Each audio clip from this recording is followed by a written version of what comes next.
stop, breathe, really take a deep breath right now, not for me, for you, because in the next few minutes, I am going to tell you something that could change the entire trajectory of your existence. And I need you present. I need you awake. I need you to hear this not as another piece of information to file away, but as a message that lands directly in your nervous system. There is a date approaching, March 6th. It is not a doomsday prophecy. It is not a prediction of world events. It is a marker, a symbol.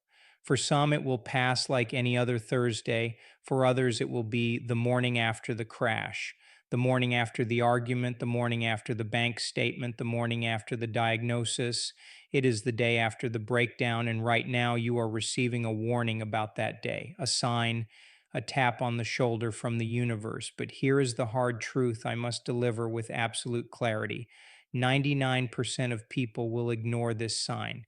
They will feel the tap and mistake it for an itch. They will hear the whisper and turn up the volume on their distractions. The question is not whether the sign will appear. It already has. The question is whether you will be asleep when it does. This sign does not arrive with trumpets and flashing lights. It arrives in the quiet moments. It is the restlessness you feel at 3 a.m. when the house is silent and your mind refuses to stop rehearsing a life you do not want. It is the pit in your stomach on Sunday evening as you dread the week ahead. It is the fleeting thought that crosses your mind in the shower, the one that says, I cannot keep living like this. You push it away. You call it anxiety. You call it stress. You call it normal. It is not normal. It is a signal, a biological alarm clock ringing in your chest. And most people reach for the snooze button. They scroll, they eat, they drink, they blame, they numb. They medicate the very signal that was trying to save them. To understand why 99% ignore this sign, you must understand how the brain operates. The brain is not designed for your happiness. It is not designed for your fulfillment. It is designed for survival. And survival loves the familiar. It loves the known. Even if the known is misery, even if the known is a job you hate, a relationship that drains you, a body you neglect, the brain says, I know this. This is safe. This will not kill me. So when the signal arrives, when that feeling of unease bubbles up, the brain interprets it as a threat. It sends out chemicals of stress, cortisol, adrenaline. It creates a feeling of discomfort, and then it waits for you to do what you always do. Reach for the pacifier, reach for the distraction. That is the trap. What you are feeling is not just stress, it is the collision of two worlds, the world you are living in and the world you are meant to live in. Your body, with its memorized chemistry of the past, is pulling you backward. It wants the familiar pain because at least it understands it. But your soul, your consciousness, your future self is pulling you forward. That pull forward creates a friction. That friction is the restlessness. That friction is the 3 a.m. wake up call. That friction is the sign. And the 99% misinterpret it as a problem to be fixed rather than an invitation to evolve. I worked with a woman once. I will call her Sarah. She came to a workshop after her life had fallen apart. Divorce, financial ruin, health problems. She sat in the front row and she wept. She said, Dr. Joe, I did not see it coming. It all happened so fast. And I looked at her and I said, Did you not feel it coming? She went quiet, and then she told me the truth. For 10 years, she felt the restlessness. For 10 years, she woke up in the middle of the night with a knot in her stomach. For 10 years, she had a quiet thought that said, This marriage is not right. This career is hollow. But she ignored it. She kept busy. She raised the children. She paid the bills. She told herself she was being practical. She told herself that everyone feels this way. She medicated the signal with routine. And because she ignored the whisper, life had to send a shout. Because she ignored the tap on the shoulder, life had to knock her down. The divorce, the financial loss, the health crisis, those were not the warning. Those were the consequences of ignoring the warning. This is the error the 99% make. They wait for the event to change them. They live in reaction. They believe that transformation happens when the external world forces their hand. They say to themselves, when I lose the weight, I will feel confident. When I find the partner, I will feel loved. When I get the job, I will feel successful. They are waiting for March 6th to be a tragedy so they can respond to it. They are victims of their own future. They are asleep at the wheel and they are surprised when the car crashes. But you are here, you are listening, and that means you have the capacity to be in the 1% who recognize the sign for what it is, not a curse, not bad luck, not anxiety, an invitation, a doorway, a chance to die before you die and be reborn into a new life. March 6th can be something different for you. March 6th does not have to be the morning after the crash.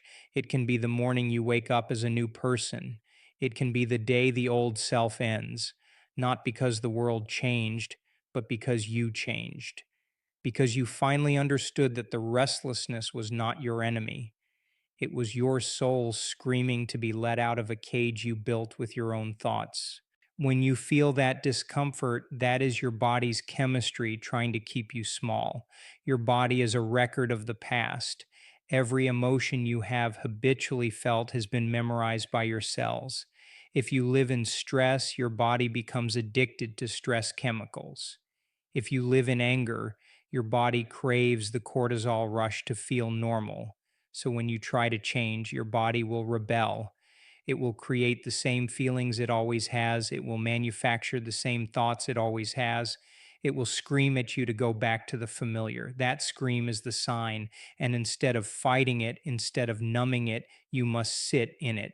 You must become aware of it. You must say to yourself, this is not me. This is the past leaving my body. Awareness is the first step. You cannot change what you do not see. So look at your life right now. Look at the patterns, look at the relationships, look at the habits. Where is the friction? Where is the restlessness?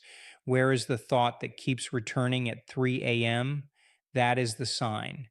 That is the exact place where your transformation must begin, not tomorrow, not next week, not when conditions improve, right now, in this moment of recognition.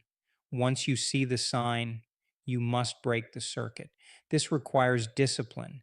This requires a willingness to be uncomfortable. When the urge comes to check your phone, you do not check it.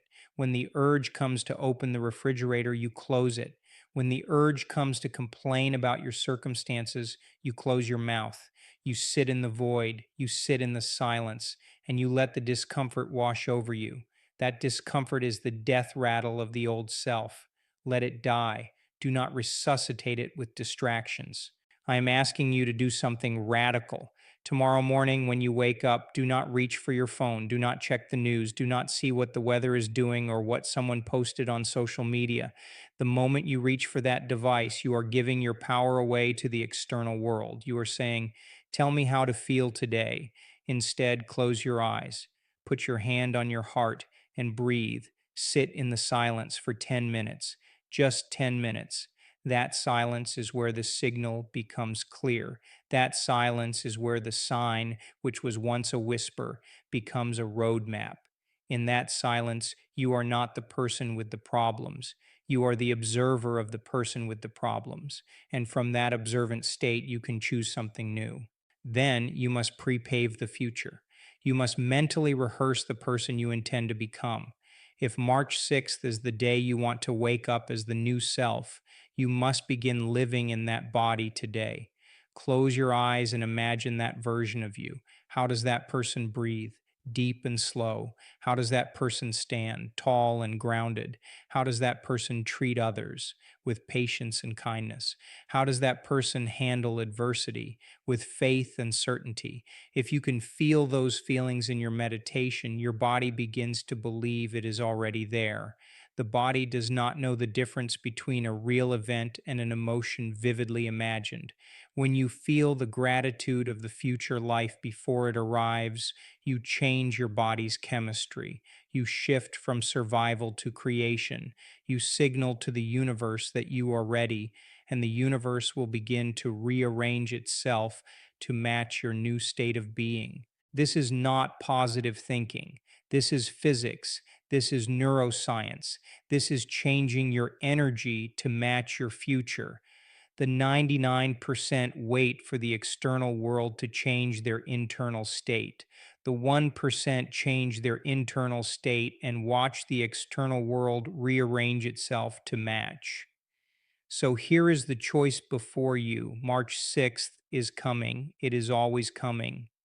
For the 99%, it will be another Thursday, another day to ignore the whisper, another day to stay asleep, another day to repeat the same patterns and expect different results. They will wake up on March 7th feeling the same way they feel today. They will wonder why nothing ever changes. They will blame the economy, the government, their boss, their partner.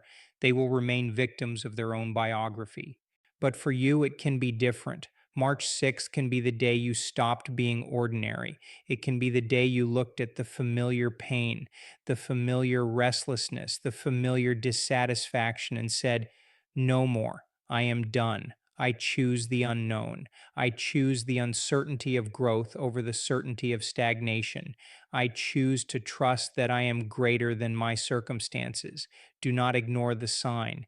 It is not a punishment. It is the most profound invitation you will ever receive. It is the universe asking you to become who you truly are. See you on the other side."